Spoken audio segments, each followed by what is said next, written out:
Geostrat Agency LLC, Washington. Le bateau, le verdict et la victoire. Une histoire d'espionnage, de trahison et de tonnerre mis en musique. Commençons par un bateau. Parce que toute cette histoire commence par un bateau. Il était rouge, long de 14 mètres. Une coque profonde en V, taillée par la main d'un seul homme, sur les rives du lac de Côme, là où l'Italie a inventé l'art d'aller vite sur l'eau. Numéro de course, 177. Et l'homme qui l'a conçu s'appelait Fabio Buzzi. Retenez ce nom, Fabio Buzzi. Car avant la fin de ce récit, ce nom va relier un lac alpin tranquille à la flotte d'attaque rapide des gardiens de la révolution iranienne dans le détroit d'Ormuz. Et il va vous dire sur le véritable comportement de l'État italien, bien plus que toutes les poses de tribune de Madame Meloni réunies. À l'image, un atelier de Lecco, en Lombardie. Copeaux de fibres, odeur de résine et de diesel, une coque écarlate suspendue dans la lumière oblique. Un homme en bleu de travail, les mains larges, le regard d'un ingénieur qui ne croit qu'à ce qu'il peut mesurer.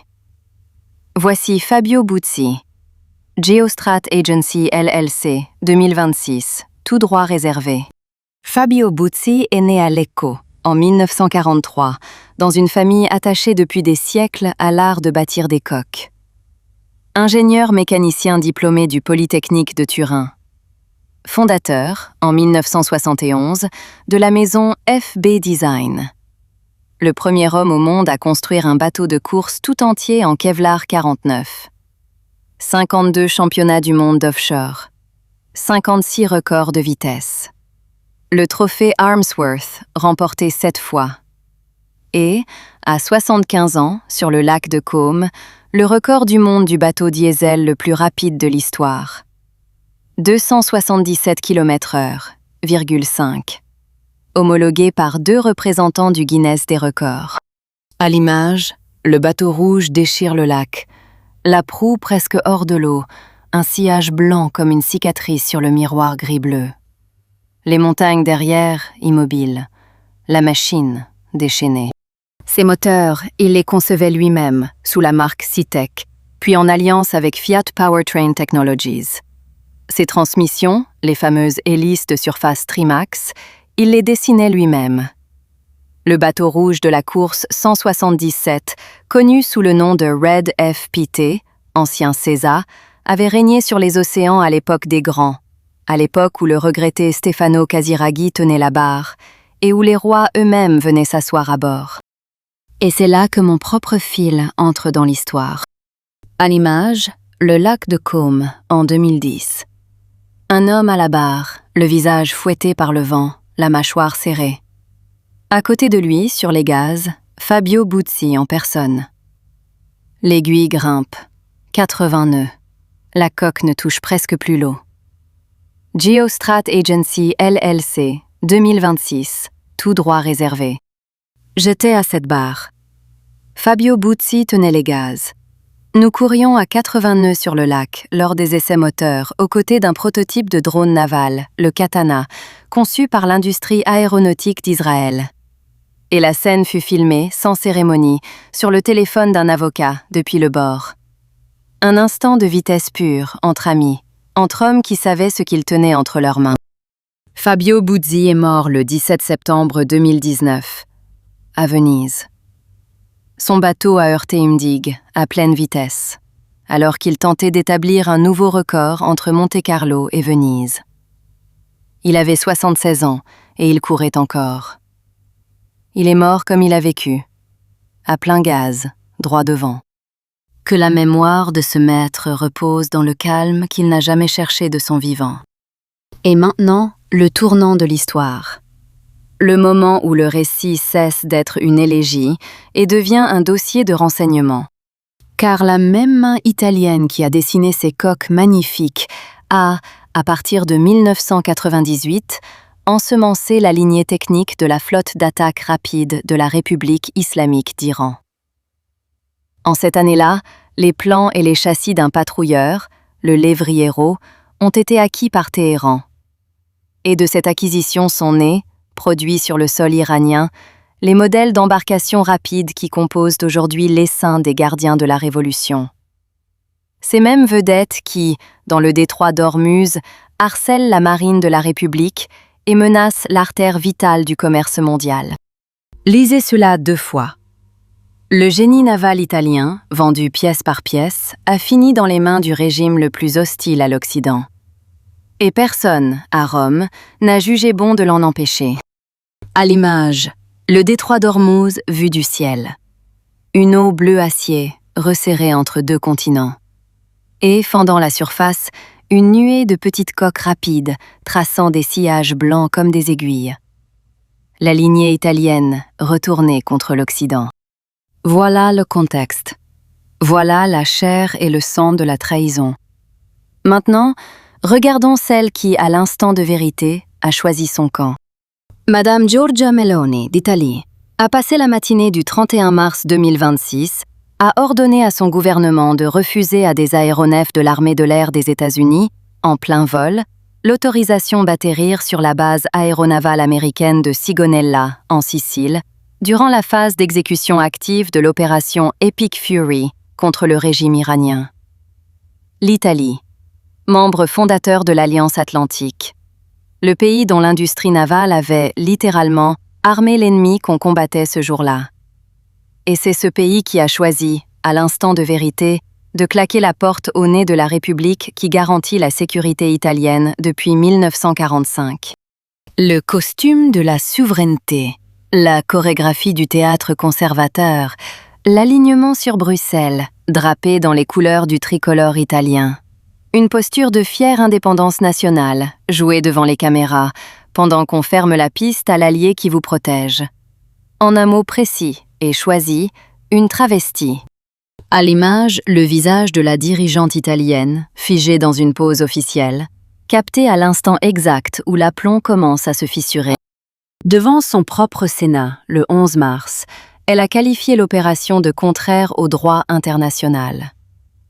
Le président Trump l'a nommée publiquement, aux côtés de la France, de l'Espagne et du Royaume-Uni. Et depuis la publication de notre Crown Brief du 3 mai, les nouvelles venues de Rome indiquent, en clair, que sa position politique intérieure est plus faible aujourd'hui qu'elle ne l'était la semaine précédente. Achèvera-t-elle son mandat? La question est désormais ouverte dans les cercles sérieux de la politique italienne. Nous ne formulons aucune prédiction sur le calendrier, nous notons simplement le glissement. Le bateau, l'homme et le silence autour de sa perte vous en disent davantage sur le comportement de l'État italien que tous les instants de tribune mis en scène par Madame Meloni. Le dossier est ouvert. Passons au verdict d'ensemble. Le verdict est la victoire. Berlin, Rome, Paris, Londres, Bruxelles. Et puis le tonnerre, mis en musique. Nos adversaires se posent peut-être la question, si seulement elles pouvaient parler. Et je leur réponds, elles parlent. Mais à moi seul, à nos vrais amis, à nos alliés, à personne d'autre. Et certainement pas à ceux qui sourient le jour et conspirent contre nous la nuit. À l'image, dans la lumière chaude d'un chalet alpin aux poutres de bois clair, un homme tient contre son épaule un tout jeune cavalier King Charles, le pelage roux et blanc, l'œil noir et confiant. Sur son revers, le globe orange de Geostrat Agency. Voici notre petite amie, âgée de 6 mois. Cavalière par la race et par la nature. Loyale par le sang. Et un très bel avenir devant elle. Geostrat Agency LLC 2026, tout droit réservé. Par Pascal Najadi et Yael R. Eastman. Washington. La classe politique européenne ne passe pas un dimanche confortable. Dans les 4 capitales qui comptent le plus dans le règlement de compte de l'après-opération Epic Fury 2026, Berlin, Rome, Paris, Londres, et dans l'appareil bureaucratique de Bruxelles censé représenter le reste, les figures qui ont échoué à l'épreuve du moment commencent à découvrir que l'épreuve était bien réelle. Friedrich Merz à Berlin, Giorgia Meloni à Rome, Emmanuel Macron à Paris, Keir Starmer à Londres, Ursula von der Leyen à Bruxelles. Chacun, dans son registre, par ses propres mécanismes, a fait le mauvais choix entre février et avril de cette année.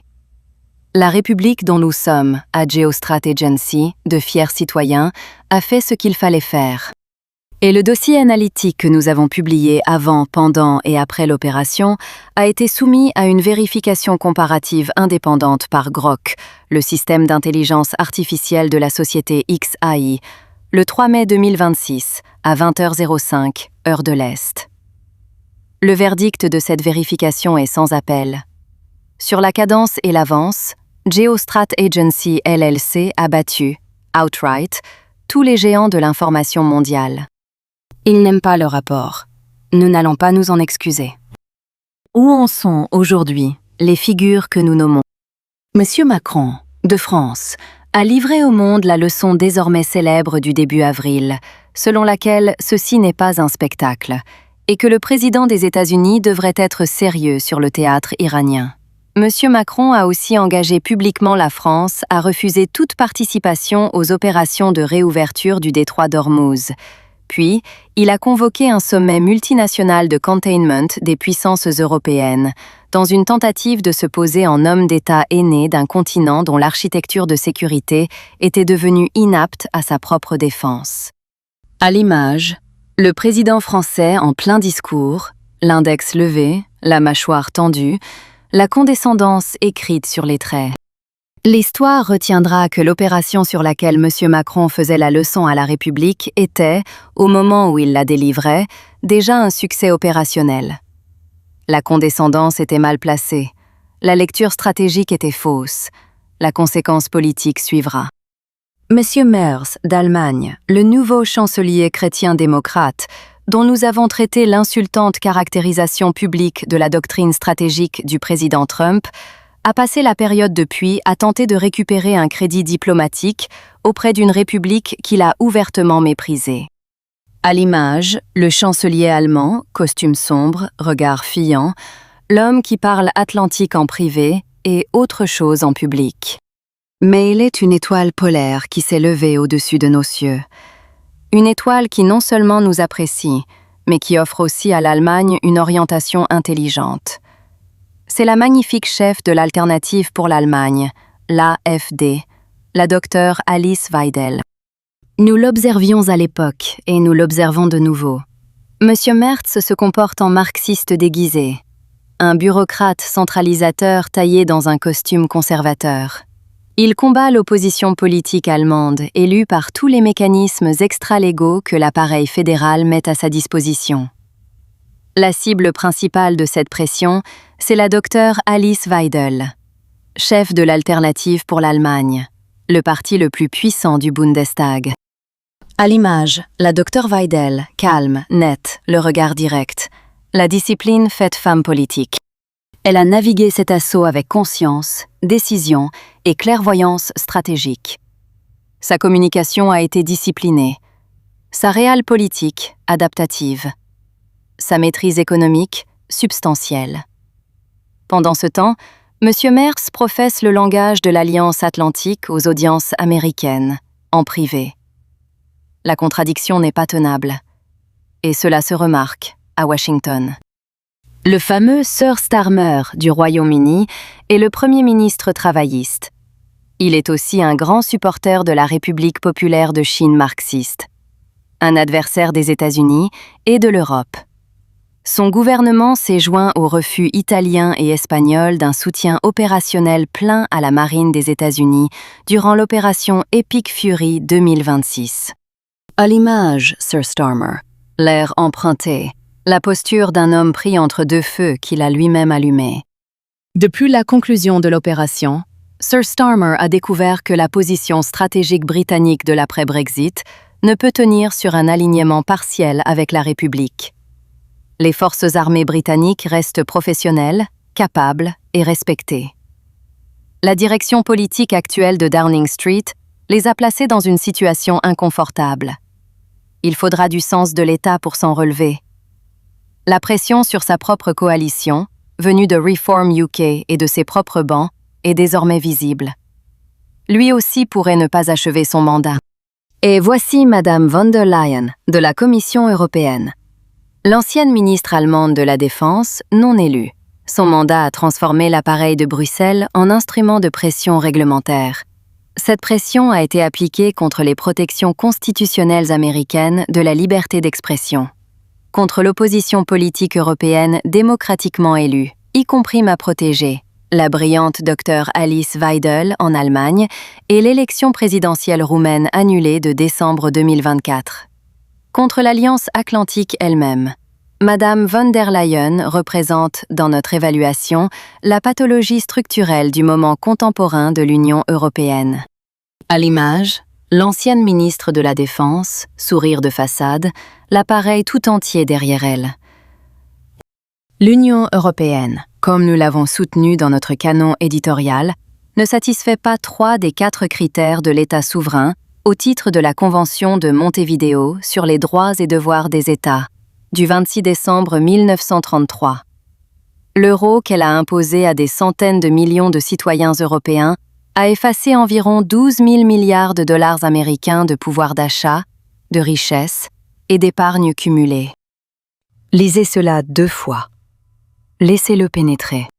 L'architecture marxiste et antidémocratique de l'Union européenne a effacé plus de 12 000 milliards de dollars américains de pouvoir d'achat, de richesse et d'épargne cumulée, appartenant à 400 millions de citoyens européens contribuables. 12 000 milliards de dollars. Volés, au ralenti, aux familles qui travaillent et aux entreprises d'un continent entier. 400 millions de personnes spoliées. 400 millions de personnes opprimées sous la règle totalitaire de Madame von der Leyen. Laissez cela pénétrer. Ainsi parle Pascal Nadjadi. C'est la même Madame von der Leyen qui a produit un désordre total durant son mandat de ministre allemande de la Défense. Un mandat qui a laissé la Bundeswehr, qu'elle avait la charge de diriger, manifestement affaiblie. Un bilan qui fut un scandale public dans la presse allemande de son temps. Elle n'a jamais été élue par les 400 millions de peuples européens qu'elle régente désormais. Elle a grimpé jusqu'au trône européen par nomination bureaucratique, désignée par des collègues non élus. Aucun vote, aucun mandat, aucune reddition de comptes. Un appareil l'a placée là, un appareil l'y maintient. Les 400 millions de citoyens et d'entreprises concernés portent cette perte. Le chiffre est mesuré contre le franc suisse, devise de référence stable. Les séries de données sont celles du Fonds monétaire international, de la Banque mondiale et de la Banque centrale européenne à l'exercice 2025. Madame von der Leyen n'est pas, selon notre évaluation, susceptible de survivre politiquement à la période qui s'ouvre. Oui, c'est vrai. Ces 5 figures n'aiment pas notre rapport. Elles n'aiment pas les vérifications. Elles n'aiment pas les horodatages. Nous, à Geostrat Agency, sommes entièrement en paix avec leur déplaisir. Et c'est ici que le récit rejoint l'actualité brûlante. Car le dossier iranien n'est pas refermé. Il vient de connaître un nouvel acte, et nous l'avions, une fois de plus, marqué d'avance. 20. Confirmé. Nous n'avions pas couru après le gros titre. Nous avions marqué le seuil, puis nous avions attendu que le monde y arrive. Le 10 juin 2026, le monde y est arrivé.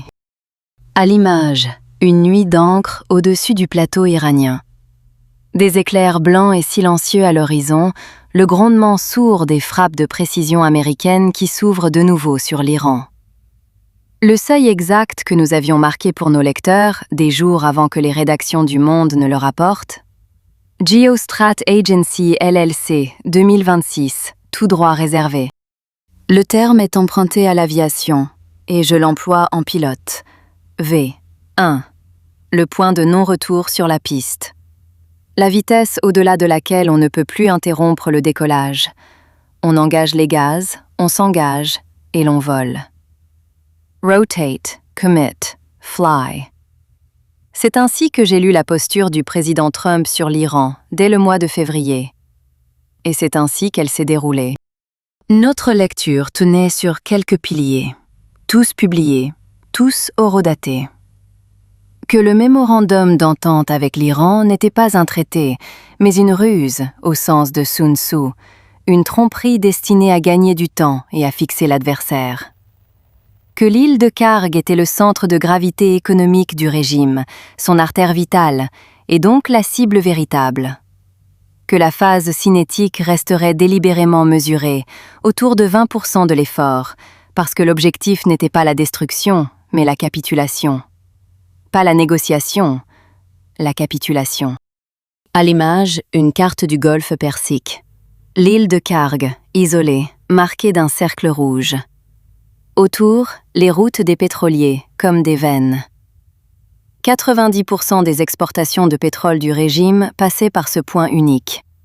Coupez le point et le régime s'asphyxie. Et le 10 juin, les principaux responsables américains ont parlé le langage que nous avions annoncé. Le secrétaire à la guerre a livré la doctrine de la force, sans détour, l'idée que l'on négocie désormais par les actes et non par les promesses. Le secrétaire d'État a rappelé, sur le fond, sa doctrine de l'effet de levier et de l'application stricte. Le président lui-même a signalé, en clair, que de nouvelles frappes suivraient en l'absence d'un accord véritable. Chaque déclaration confirmait, l'une après l'autre, la lecture que nous avions inscrite au registre des semaines plus tôt. Nous l'avions appelé V1. Et le 10 juin, la République a tiré au-delà du V1, comme nous l'avions écrit. Just do it. It will. Ce fut fait. Alors, parlons du bilan. Puisqu'on nous demande de le faire, faisons-le, proprement, et pour le registre public. Notre rapport phare sur l'opération Epic Fury 2026, référence GSA Epic Fury 2026 004, est non classifié. Et le brief de présentation directe, référence GSA POTUS 2026 001, en date du 4 mai 2026, documente la vérification comparative indépendante de notre bilan de prévision. À l'image défilent les planches du dossier non classifié. En haut de chaque page, la bannière. Non classifié, barre oblique, Geostrat Agency LLC, barre oblique, 4 mai 2026. Page après page d'analyse horodatée, propre, méthodique. Et la pièce maîtresse. Le fameux et essentiel Annexe B. La méthode est binaire et en source ouverte.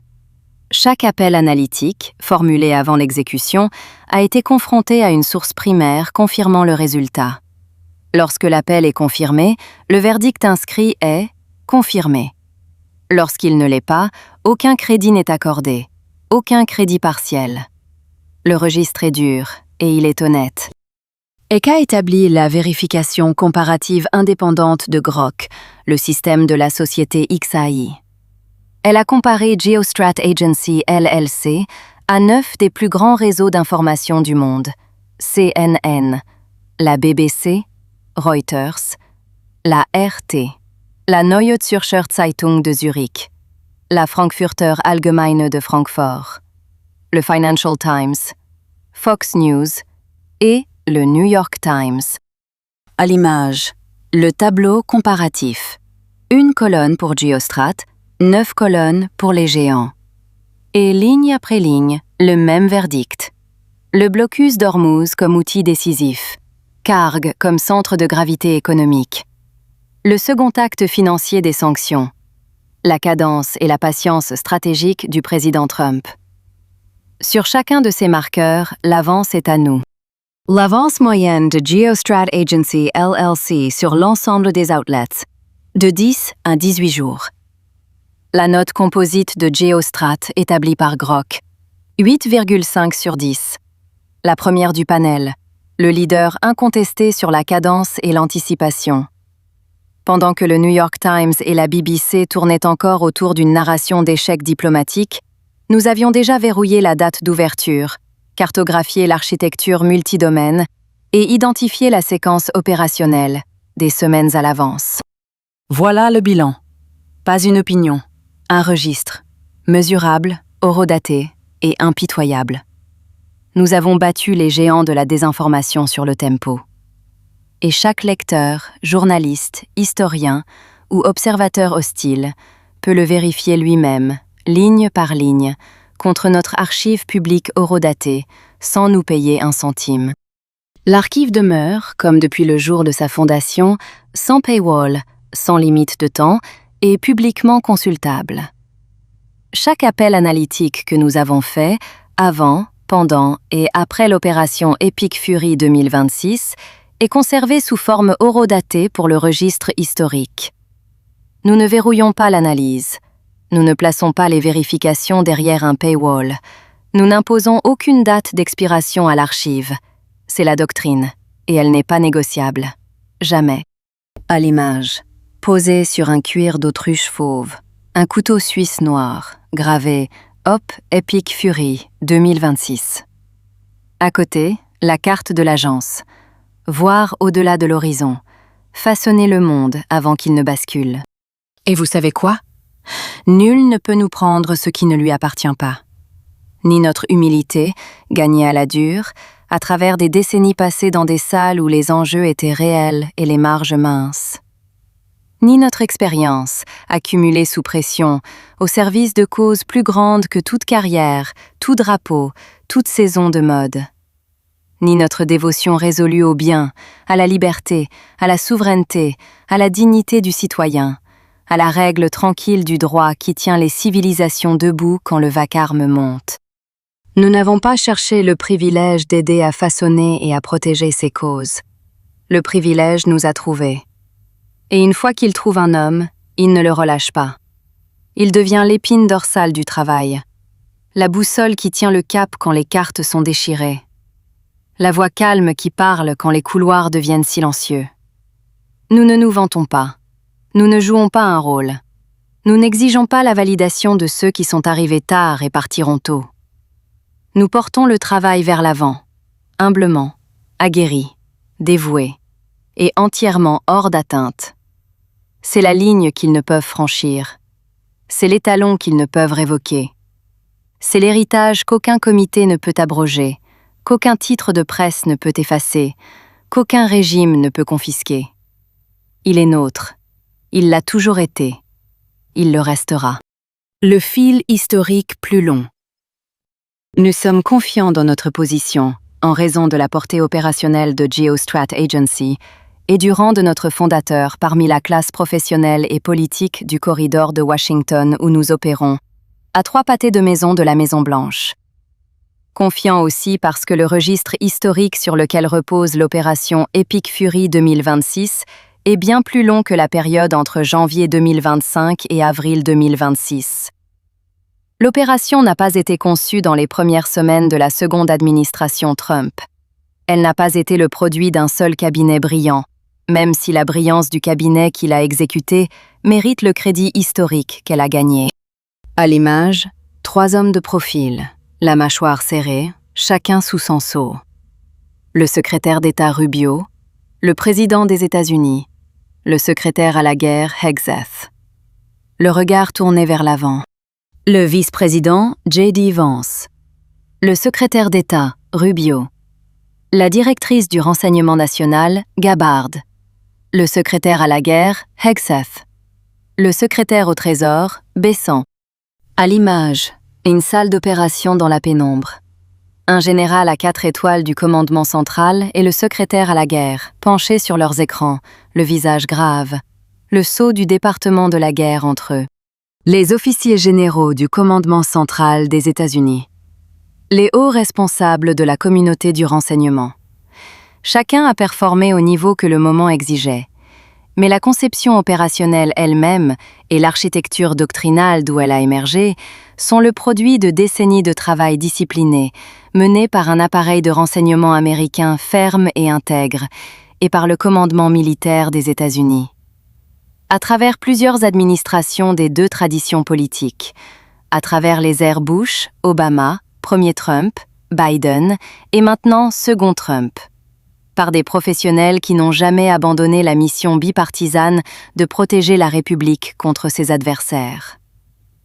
L'opération Epic Fury 2026 s'est tenue sur les épaules de ce long travail, largement non célébré. Et voici une observation de plus, que le registre historique, en temps voulu, viendra reconnaître. La planification opérationnelle de l'opération Epic Fury 2026 a été tenue dans le secret absolu depuis le moment de la seconde investiture de Trump, le 20 janvier 2025, jusqu'à l'exécution, à 1h15, heure de l'Est, le 28 février 2026. 13 mois. Aucune fuite. Aucune. Dans un environnement informationnel où la planification opérationnelle de l'administration précédente était visible dans les pages du New York Times avant même que les briefings au Congrès ne soient achevés, la discipline opérationnelle du cabinet du second mandat Trump et de l'appareil de renseignement militaire des États-Unis représente un cycle de planification sans fuite d'une longueur historique. C'est en soi un record mondial. Et ce record est le témoignage institutionnel le plus direct possible de la pourriture, de l'indiscipline et de la compromission opérationnelle chronique qui ont caractérisé la présidence Biden qui l'a précédée. La République a désormais l'appareil dont elle a besoin. La mission a tenu. L'opération a réussi. Les vérifications confirment ce que l'archive horodatée a toujours montré. Et maintenant, le tonnerre mis en musique. Washington. C'est fait. Et cela porte plus loin. Epic Fury 2026. La victoire. Le single que j'ai composé est entré en ligne sur Apple Music et dans l'Apple iTunes Store le 7 juin 2026, distribué dans le monde entier par nos agents mandatés. À l'image, sur un fond bleu nuit profond, une montre-outil d'acier, archétype Explorer, le cadran noir mat, les index couleur crème, le globe blanc de Géostrat en son centre. Washington, D.C. Op Epic Fury 2026. Édition limitée, 26/26. À côté, en lettres blanches. The Victory. Été 2026. Édition spéciale. Pascal Najadi. Écoutez sur Apple Music. Le morceau est déjà en écoute sur Spotify et sur les grandes plateformes, Amazon Music suivra. Une composition, beaucoup de portes, un message. Et ce message atteint désormais chaque recoin qu'Apple touche. Nous ne courons pas après les tendances, nous fixons un cap et nous le tenons. L'oreille derrière le disque. Ceci n'est pas un produit de studio assemblé par un comité. Il a été composé par notre principal, Pascal Najadi, officier de l'armée de l'air suisse, banquier d'affaires géostratégique, marin, pilote et cinéaste accompli. Il y a 20 ans, en 2006, il a produit le docudrame suisse de référence, Grounding, les derniers jours de Swissair. Le récit dramatisé de la chute du transporteur national est l'un des films suisses les plus regardés de son temps. Le Financial Times a qualifié ce long métrage de leçon excellente pour les entreprises. Il apporte cette même oreille cinématographique à ce disque, l'instinct de la séquence, de la retenue, de l'instant où une seule ligne de son porte le poids d'une décennie. Le résultat est orchestral par l'échelle et délibéré dans la montée. Le tonnerre, mis en musique. L'ordre des choses est délibéré, et chaque voix que vous allez entendre est réelle. Ce ne sont pas des imitations, ce ne sont pas des reconstitutions, ce sont des enregistrements authentiques de personnes réelles, captés lors d'événements réels, inscrits au registre public et montés dans l'ordre exact que j'ai choisi. Le disque s'ouvre sur l'arme la plus magnifique et la plus silencieuse qui soit. Le bouclier et la lame qui protègent les États-Unis et leurs véritables alliés. La voix de la directrice du renseignement national, Tulsi Gabbard. À l'image, une femme en uniforme, droite, le regard clair, devant les rangées de croix blanches d'un cimetière militaire américain. Le silence d'un jour du souvenir. D'abord, sa voix telle qu'elle résonnait lors de son discours du Memorial Day en 2014. Le timbre du devoir et du sacrifice. Puis, sa voix telle qu'elle résonnait lors de l'audition au Sénat consacrée à Epic Fury et à l'Iran en mars 2026. La même clarté, 12 ans plus tard, au sommet de la communauté du renseignement. Vient ensuite ma propre voix, captée sur un plateau de télévision, lors d'une intervention diffusée sur la chaîne RT. La voix de l'analyste, posant le cas. Puis la voix du secrétaire à la guerre, Pete Hegseth, tel qu'il l'a livré au premier briefing de presse Epic Fury 2026 au Pentagone. La doctrine de la force, dite sans détour. Et alors seulement, la partition orchestrale que j'ai écrite monte derrière ces voix réelles et les porte. Et tout à la fin, gardée pour la toute dernière mesure, une voix que l'auditeur n'attend pas. La grande surprise du disque. Le patron lui-même. Le président des États-Unis, Donald J. Trump. Écoutez jusqu'au bout. Il est là, au sommet de la vague, là où il devait être. Le mot vient avant la musique. Parce que la musique est le message. Ce n'est pas une décoration, c'est une doctrine mise en son. Le cas exposé clairement, la position inscrite au registre. Et alors, seulement, la vague qui la porte. Un cinéaste écrit dans cet ordre, à dessein. L'auditeur doit comprendre, avant d'être ému. Le remerciement d'un artiste, et la gratitude est précise. Ne vous y trompez pas. Ce disque est un remerciement. Au président Donald J. Trump, dont la doctrine, l'Amérique d'abord, la paix par la force, a fixé le cap et la tenue ferme. Au partenaire indéfectible, le Premier ministre Benjamin Netanyahou. Aux dizaines de milliers d'hommes et de femmes en uniforme du commandement central des États-Unis et des forces de défense d'Israël. Et aux silencieux, sur les bases, qui maintiennent la logistique sans couture à travers les continents, par air, rail, route et mer. Et aux milliers d'officiers de renseignement, femmes et hommes, dans bien des rôles, sur bien des années, et à cette heure même, qui tiennent le fil du signal au-dessus du bruit et cartographient chaque mouvement de nos adversaires. La gratitude n'est pas abstraite. Elle est due à des personnes nommées qui ont fait le travail. À l'image, sur fond bleu nuit, l'architecture de la communauté du renseignement des États-Unis. Au sommet, le bureau de la directrice du renseignement national, Tulsi Gabbard, supervision pleine. En dessous, les agences. Illustration de Geostrat Agency Washington à partir de sources non classifiées. Un remerciement à mes mentors et amis américains de confiance. Il y a, sous ce disque, une dette qu'aucune chanson ne peut rembourser, seulement honorer.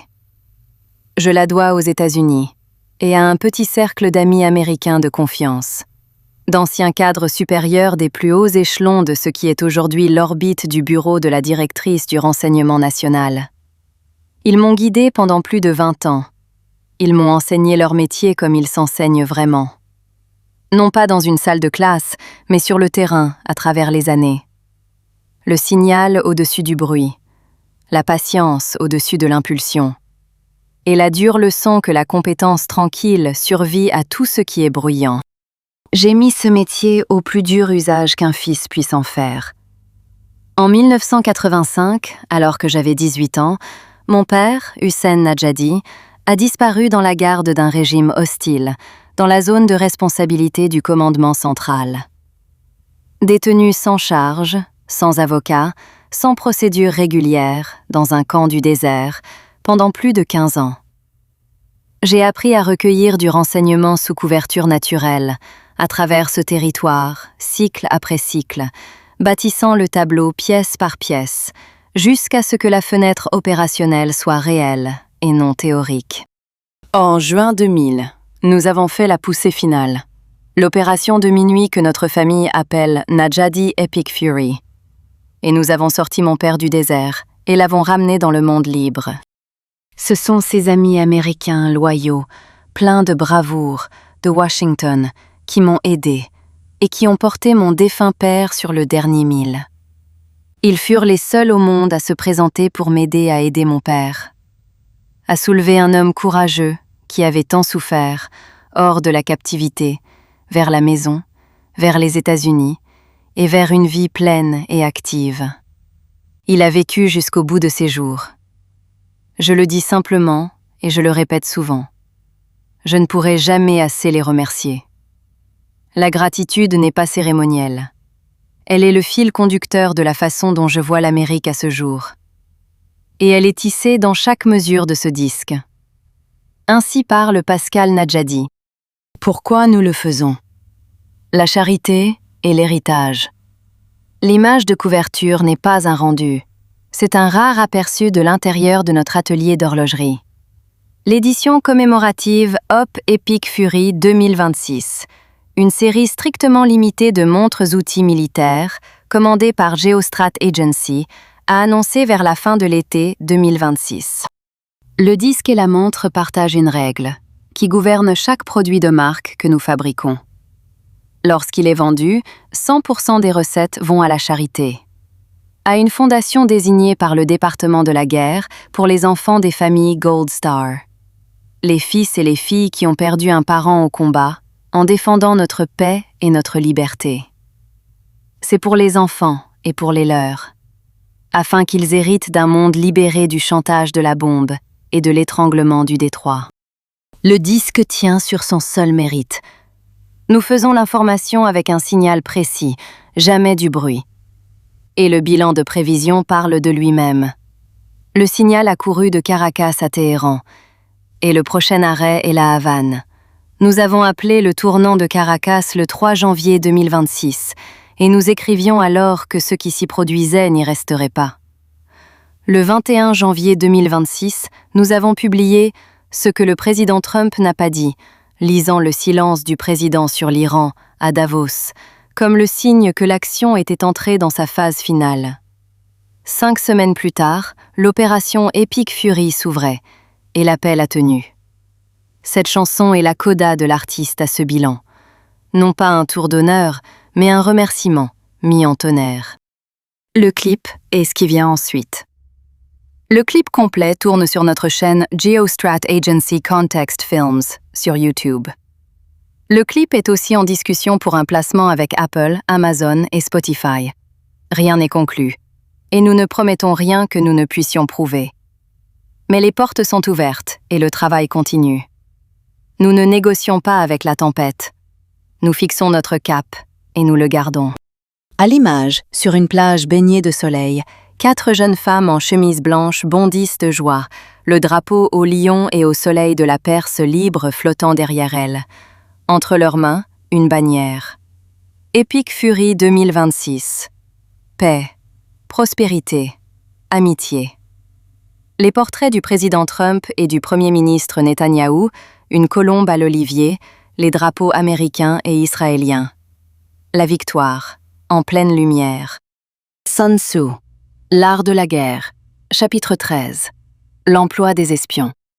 Ainsi, c'est seulement le souverain éclairé et le général avisé qui useront de la plus haute intelligence de l'armée à des fins d'espionnage, et qui, par là, accompliront de grands résultats.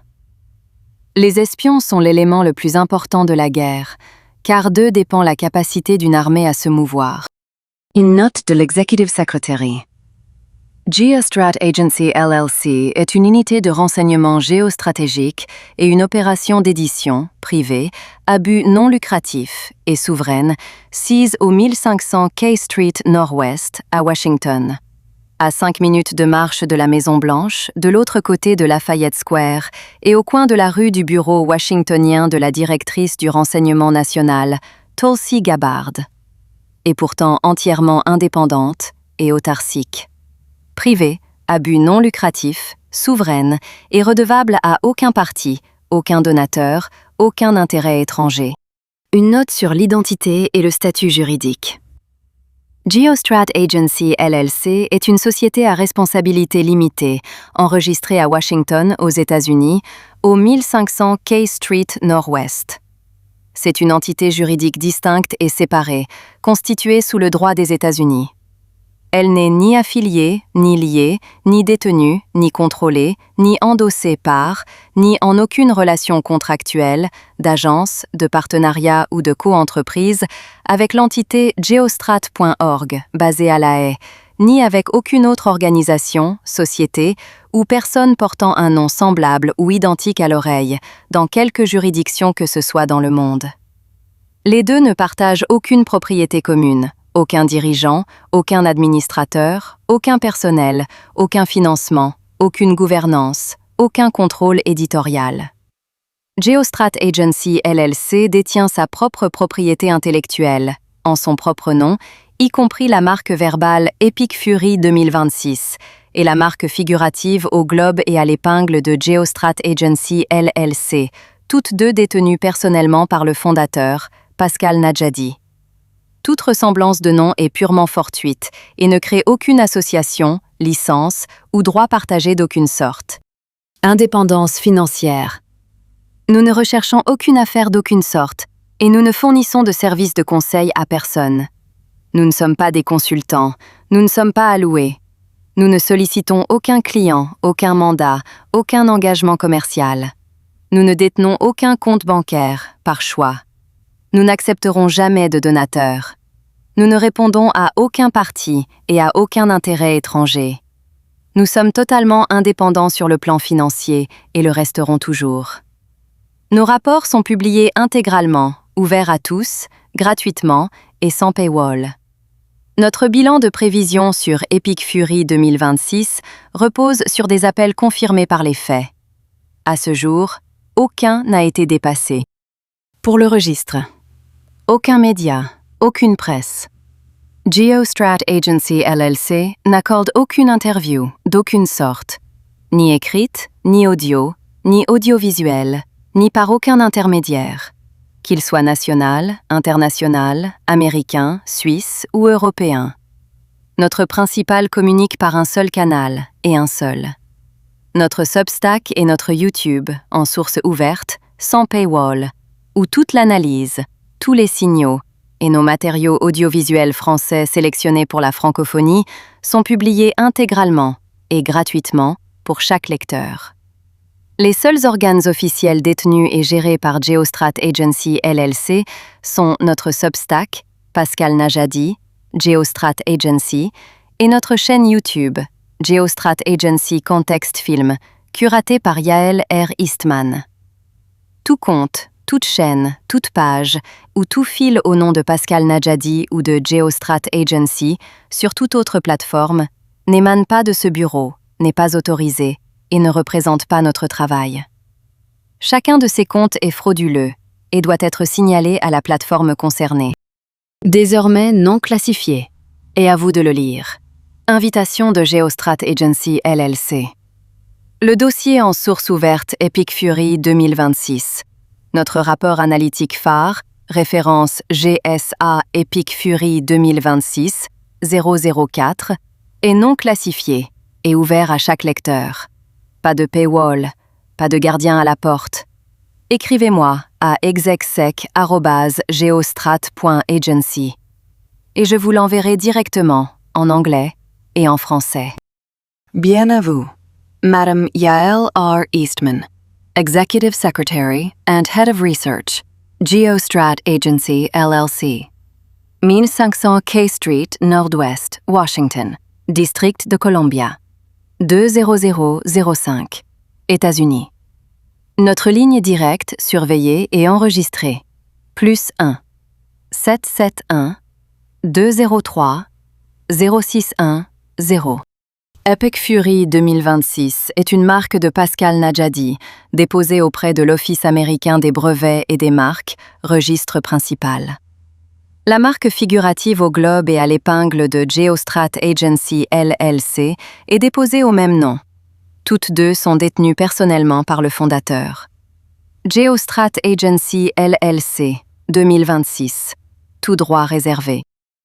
Copyright Geostrat Agency LLC 2026. I will always place the mission first. I will never accept defeat. I will never quit. And I will never leave a fallen comrade. We will never leave a fallen comrade. We will not neglect those who are injured, sick, or in need. I won't divulge internal conversations. I will say that those of us within the intelligence community continue to provide the president with all of the best objective intelligence available to inform his decisions. The last what the world wants is an insecure United States. We need a strong, healthy, wealthy, self-competent, not warmongering United States to keep peace. It's the way your president is managing things. President Trump, that is. War in this context and in pursuit of peace is necessary.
not the bully of the Middle East anymore.